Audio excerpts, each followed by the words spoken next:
Hello students. तो जैसा कि आप सभी लोगों का एसएससी सीएचएसएल का एग्ज़ाम चल रहा है, तो यहाँ पर है आज 4 अगस्त। और 4 अगस्त का जो है आपका थर्ड शिफ्ट का एग्ज़ाम यहाँ पर फाइनली हो चुका है समाप्त, यानी कि तीसरी शिफ्ट समाप्त हो चुकी है। तो देखेंगे कि तीसरी शिफ्ट में किस तरह के क्वेश्चन आए हुए थे जीके जीएस के, या क्या फिर लेवल रहा हुआ था। वन बाई वन करके सारा कुछ डिस्कस करने वाले हैं। बस आप लोगों को वीडियो के लास्ट तक बने रहना है, और मोटिवेशन के लिए लाइक और शेयर भी कर दिया करिए, और चैनल को तो ज़रूर सब्सक्राइब करके रखेंगे, क्योंकि चाहे एग्ज़ाम जो भी हो, लेकिन हर शिफ्ट का एनालिसिस यहाँ पर आपको हम करवाएंगे। चलिए शुरू करेंगे। पहला क्वेश्चन यहाँ पर आया हुआ था, हेराल्ड डोमर मॉडल पर कौन सी पंचवर्षीय योजना आधारित थी। अगर हेराल्ड डोमर मॉडल की बात की जाए कि इस पर कौन सी पंचवर्षीय योजना आधारित थी, तो पहली पंचवर्षीय योजना इसका राइट आंसर हो जाएगा, जिसका जो टाइम पीरियड था वो 1951 से लेकर के 1956 तक चला था। वहीं दूसरी पंचवर्षीय योजना की बात की जाए तो वो महालनोबिस मॉडल पर आधारित रही थी। तो पहली पंचवर्षीय योजना थी वो कुछ संसाधनों के साथ में हेराल्ड डोमर मॉडल पर आधारित थी। और इस पंचवर्षीय योजना के अगर अध्यक्ष की बात की जाए तो जवाहरलाल नेहरू इसके अध्यक्ष रहे हुए थे। बाकी अगर उपाध्यक्ष पूछे जाएं तो गुलजारी लाल जो नंदा थे वो पहली पंचवर्षीय योजना के उपाध्यक्ष रहे थे। तो ये सारे फैक्ट याद कर लेना है। दूसरी महालनोबिस पर आधारित थी, ये भी आपको याद रखना है। नेक्स्ट क्वेश्चन देखिए, हिस्ट्री का एक अलग आया हुआ था कि तुलुप वंश पूछा गया था, जो कि शायद नहीं पूछा जाता है कि तुलुप वंश का संस्थापक कौन था, यानी कि स्थापना जो थी तुलुप डायनेस्टी की वो किसके द्वारा की गई थी। तो तुलुप वंश की बात करें तो इसकी स्थापना वीर नरसिंह ने की हुई थी, यानी कि वीर नरसिंह इसका राइट आंसर था, जो कि तुलुप वंश के संस्थापक थे। और इस तुलुप वंश ने 1491 से लेकर के 1570 तक शासन किया हुआ था। जो तुलुप वंश का अंतिम राजा था वह सदाशिव राय था, जिन्होंने 1542 से लेकर के 1570 तक इनका शासनकाल चला गया था। और सबसे अगर बात करें कि सबसे इसके लोकप्रिय राजा कौन थे, तो कृष्णदेव जो राय थे ये सबसे प्रसिद्ध राजा रहे हुए थे तुलुप वंश के। नेक्स्ट क्वेश्चन देखेंगे आगे। नेक्स्ट एक क्वेश्चन ये पूछा गया था कि लेग बाई जो होता है, लेग बाई किस खेल से संबंधित शब्द है। तो अगर लेग बाई की बात करें तो क्रिकेट इसका राइट आंसर हो जाएगा, यानी लेग बाई जो होता है वो क्रिकेट से संबंधित शब्द है। जब गेंद होती है बैट्समैन से लग कर जाती है और बैट्समैन रन ले या बाउंड्री तक गेंद चली जाए, तो रन लेने के बाई के रूप में जो जोड़े जाते हैं उसको लेग बाई का रन कहा जाता है। तो ये क्वेश्चन आपका पूछा गया था। तो खेलों से संबंधित जितने भी शब्द होते हैं उनको भी याद कर लेना है। साथ ही साथ आप लोग क्या करेंगे कि अगर इन क्वेश्चंस का पीडीएफ चाहते हैं तो आपको टेलीग्राम चैनल और व्हाट्सएप ग्रुप है जो, उन दोनों का लिंक डिस्क्रिप्शन में दे दिया गया है, तो वहां से जुड़ जाएं। बाकी अगर अभी तक चैनल को सब्सक्राइब ना किया हो तो वो भी यहाँ पर जाके सब लोगों को कर लेना है। नेक्स्ट आ जाएंगे क्वेश्चन में कि यहाँ पर क्वेश्चन आपका ये दिया हुआ था कि मुथु कन्नमल जो है, यहाँ पर मुथु कन्नमल तो इन किस नृत्य से संबंधित है, यानी कि इनका डांस पूछा गया था कि ये किस डांस से रिलेटेड है। अगर इनकी बात करें आर यहाँ पर मुथु कन्नमल की, तो ये सादिर नृत्य इसका राइट आंसर हो जाएगा। यानी कि वर्ष 2022 में भारत सरकार ने मुथु कन्नमल को सादिर नृत्य शैली के लिए उनके योगदान के लिए पद्मश्री पुरस्कार से सम्मानित किया था। और सादिर नृत्य वही है जो कि कहीं ना कहीं ये पूछा जाता है कि सादिर नृत्य किस नृत्य से संबंधित होता है, तो भरतनाट्यम उसका राइट आंसर हो जाता है, जो कि तमिलनाडु का शास्त्रीय नृत्य है। तो आर मुथु कन्नमल की बात करें तो भारतीय राज्य तमिलनाडु की 7वीं पीढ़ी के जो अनुभवी सादी नृत्यांगनाओं में से एक हैं, और वह 32 देवदासियों में से एकमात्र जीवित व्यक्ति हैं जिन्होंने विराल मिलाई और मुरुगन मंदिर में देवता की सेवा की हुई है। तो सादी नृत्य वो करते हैं जो देवताओं की सेवा के लिए किया जाता है, यानी कि मंदिरों में ये किया जाता है। भरतनाट्यम का ही एक रूप होता है सादी नृत्य, तो मंदिरों में ये किया जाता है दासियों के द्वारा। तो ये क्वेश्चन सादी नृत्य का भी पूछ लिया जाता है कई बार रिलेट करके कि किस नृत्य का रूप है, तो भरतनाट्यम उसका राइट आंसर होता है। नेक्स्ट एक क्वेश्चन आपका सिंगिंग नाट था, ये कुछ आया हुआ था कि किस नृत्य से संबंधित है। तो एग्जैक्ट ये क्वेश्चन नहीं मिल पाया कि जो सिंगिंग नाट है वो किससे संबंधित है, तो ये पता नहीं चल पाया। बाकी क्वेश्चन देखेंगे।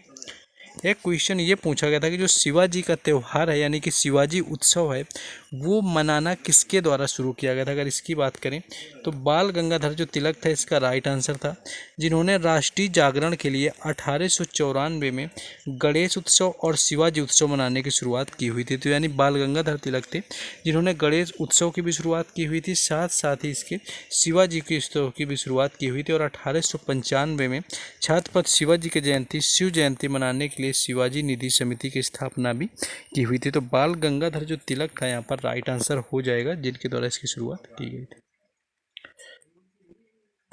नेक्स्ट क्वेश्चन था किस भारतीय खिलाड़ी को 2022 में T20 cricketer of the year का अवार्ड दिया गया था। तो T20 अगर क्रिकेटर ऑफ द ईयर की बात करें 2022 में कि इसका अवार्ड किसे दिया गया, तो सूर्य कुमार यादव इसका राइट आंसर हो जाएगा। यानी कि भारत के जो सूर्य कुमार यादव हैं इनको T20 cricketer of the year चुना गया था, जिसमें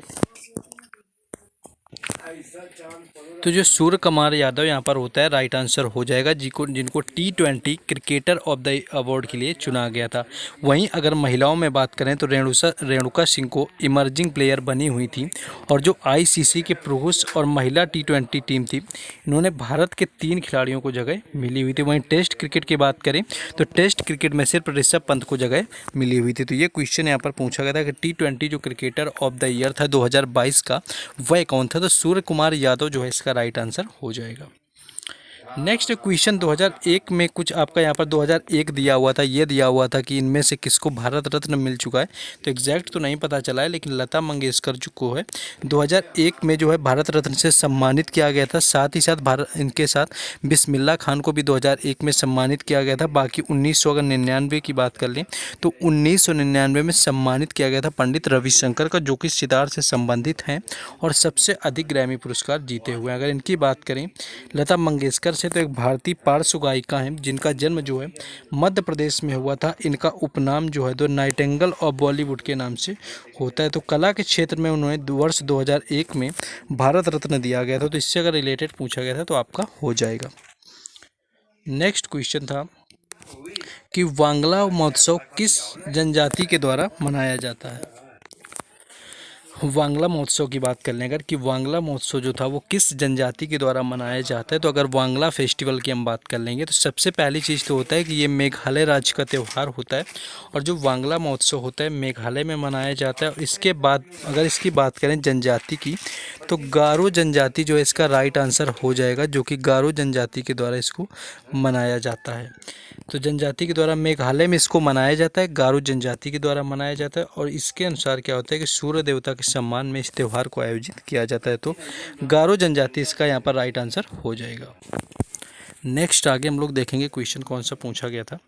नेक्स्ट क्वेश्चन ये कुछ आया हुआ था कि 1976 में कौन सा संविधान में नहीं जोड़ा गया था। शब्द आपको दिए हुए थे कि इनमें से कौन सा था जो 1976 में संविधान के अंदर जो है नहीं जोड़ा गया था। तो अगर 1976 की बात कर लें कि क्या इनमें से नहीं जोड़ा गया था, अगर ये देखेंगे तो 42वां जो संविधान संशोधन हुआ था, इस 42वें संविधान संशोधन अधिनियम 1976 के द्वारा लोकतांत्रिक गणराज्य और न्याय को संविधान की प्रस्तावना में नहीं जोड़ा गया था। तो लोकतांत्रिक होता है, गणराज्य होता है और न्याय को जो है संविधान की प्रस्तावना में नहीं जोड़ा गया था। तो यहाँ पर ये 3 वर्ड आपको दिए होंगे, तो वहाँ पर वही आपका राइट आंसर था। तो ये आपका यहाँ पर पूछ लिया गया था। एक देखिए तुलुप वंश को ऊपर बता चुके हैं, लेकिन यहाँ पर क्या बोलते हैं कि कुछ लोग का कहना था कि तुगलक वंश पूछा गया था। तो जो भी पूछा गया तुलुप वंश हो या फिर तुगलक वंश हो, अगर दोनों की बात कर लें तो यहाँ पर तुगलक वंश भी देख लेते हैं। तुगलक वंश की अगर बात करी जाए तो गयासुद्दीन तुगलक इसका राइट आंसर हो जाएगा, जिनके द्वारा तुगलक वंश की स्थापना की गई थी। और इसका जो संस्थापक वही आपका गयासुद्दीन तुगलक था। और इसकी स्थापना जो है 1320 में गाजी मलिक की गयासुद्दीन तुगलक की उपाधि धारण करके की गई थी। उसने तुगलकाबाद शहर की भी स्थापना की थी। अगर ये पूछ लिया जाए कि गयासुद्दीन तुगलक जो थे उसने कौन से शहर को बसाया हुआ था, तुगलकाबाद शहर भी बसाया हुआ था। और तुगलकाबाद जो किला था इसका निर्माण भी इनके द्वारा ही कराया गया था। नेक्स्ट क्वेश्चन था कि यूथ गेम्स में 2 स्वर्ण पदक किसने जीता। तो वेदांत यहाँ पर आपका राइट आंसर हो जाएगा। यानी कि वेदांत जो रहे हुए थे, वेदांत यहाँ पर माधवन है जो कि आर माधवन के बेटे थे। बाकी इन्होंने आपका यूथ गेम्स के अंदर 2 मेडल जीते हुए थे जो कि आपके पूछा गया था। तो आपका राइट आंसर हो जाएगा। बाकी अगर कुछ और ऑप्शन में दिया हुआ था तो आप लोग कॉमेंट करके बता सकते हैं, क्योंकि आपका एग्ज़ाम अगर रहा होगा। नेक्स्ट एक था कि पहली जूट मिल कहाँ पर खोली गई थी, यानी कि पहली जो जूट मिल थी वह कहाँ पर लगाई गई थी। तो पहली जूट मिल की बात करें तो इसकी स्थापना 1855 में कोलकाता के पास हुगली नदी में रिसरा में की गई थी। तो रिसरा आपका राइट आंसर था। और 1947 के विभाजन के बाद जूट मिलें जो थी भारत में ही रही हुई थी, लेकिन जूट उत्पादक क्षेत्र आपका 3/4 हिस्सा बांग्लादेश में चला गया था। तो रिसरा में खोली गई थी, आपका राइट आंसर हो जाएगा। नेक्स्ट क्वेश्चन था honesty is a best policy, आप लिखा था, इसमें एरर बताना था। तो एक जगह आपका दा हो जाएगा, क्योंकि honesty is the best policy आपका होता है। नेक्स्ट एक क्वेश्चन शायद ये था कि भारत रत्न सबसे पहले किसे मिला हुआ था, तो पहला 1954 में चक्रवर्ती राजगोपालाचारी और राष्ट्रपति सर्वपल्ली राधाकृष्णन और चंद्रशेखर वेंकट रमन यानी सीवी रमन, इन तीन लोगों को पहली बार दिया गया था 1954 में। बाकी एक ये पूछा था कि फूड को प्रिजर्व करने के लिए कौन सा केमिकल यूज होता है, तो सोडियम बेंजोएट इसका राइट आंसर था। तो ये कुछ क्वेश्चन थे जो कि थर्ड शिफ्ट में आज पूछे गए थे आपके 4 अगस्त को। इनको PDF लेना है तो आपको टेलीग्राम चैनल और व्हाट्सएप ग्रुप का लिंक डिस्क्रिप्शन में दिया गया है, वहाँ से जुड़ जाएँ।